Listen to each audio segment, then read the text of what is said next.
Do you have the gift of a giver? Well, if you find deals easily, you think long term, and you think wisely about how you spend your money and how you give gifts, then yeah, maybe you are a giver. Let's talk about it.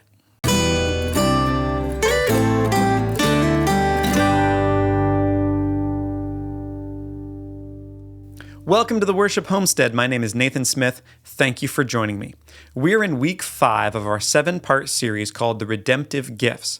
The redemptive gifts are 7 different designs or giftings that God has given each one of us. Christian or non-Christian, it doesn't matter. They're just ways that God has built different people that express different parts of his heart. And today we're talking about the giver.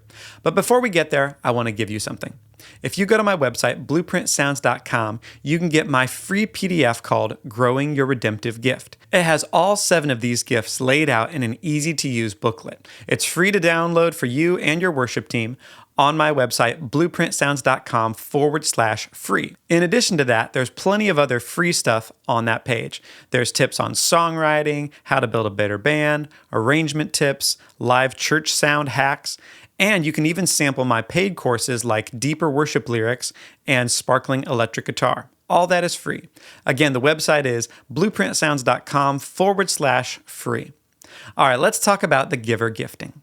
The giver rises and falls on the principle of stewardship. They are chosen by God to have a long-term view, and God uses the giver to bless not only his own generation or her own generation, but the generations after them. Some of the traits of a giver is that they are naturally adaptable and plug into a lot of different situations. Whereas the prophet, it's like, this is right, this is wrong, and they have a vision and they go for their thing. A giver often is going to come alongside another one of the giftings and help them be their best. Like we said at the beginning, they think in terms of generations, not only what works now, but what's going to work 2 or 3 generations down the line. They're not needy, and they don't have a welfare spirit. They don't have a spirit of poverty. They often don't tend towards introspection, and again, they can plug in easily to a lot of different social dynamics. They cannot be hustled. You can't do it to a giver because they're too savvy in that way. A giver gives well and not impulsively, whereas some other gifts can give out of enthusiasm or out of duty. The giver is very wise in the way that they think through what's going to be the most beneficial. They tend to find bargains easily, and they can find and birth new things. That's what God intends for the giver to do. Some of the signs of a mature giver is that they trust God and they see themselves as a conduit or a pass-through for blessings, not just an empty pit for blessings to fall into. They can build and provide with balanced generosity. They take a stand against unholy indulgence or excess, but they also can stand on faith and not control out of fear. Some of the signs of a carnal giver is that they do make decisions out of fear rather than faith, and they can be frugal in an unhealthy way and put their trust in the resources that they've accrued rather than their trust in God. They can be casual about holiness, and they may not acknowledge their needs to God because, again, they don't see themselves as needy. They may try and give their finances to God, but not what truly pleases him.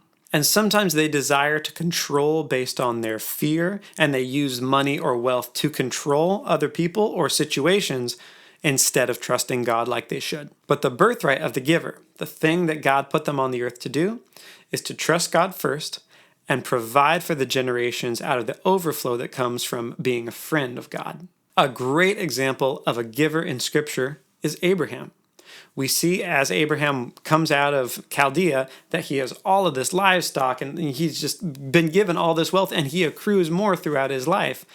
God chose Abraham to be the father of many nations, to have Isaac to be a blessing to many generations. He is the father of the faith. He is the father of all of us who are Christians, not just the nation of Israel.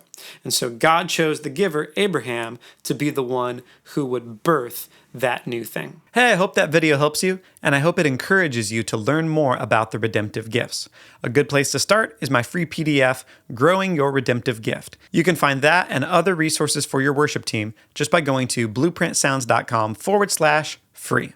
Also, with Christmas coming up, I wanted to tell you about a great deal that I'm running.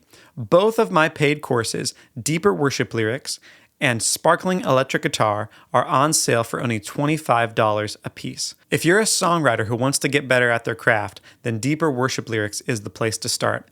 I share the tips and tricks that I've learned over 20 years of writing songs and how you can add more power to your lyric and make a lyric that people will want to sing. Sparkling Electric Guitar draws on my experience as an electric guitarist in worship teams. It's specifically designed for the church guitarist, and it helps you avoid the pitfalls that I see in so many live streams and worship teams that sound muddy and harsh because their electric guitarist just doesn't quite know what he's doing. Well, you won't be that guy if you take this course. Stay tuned because next week we're talking about the ruler gifting. Until then, God bless and goodbye.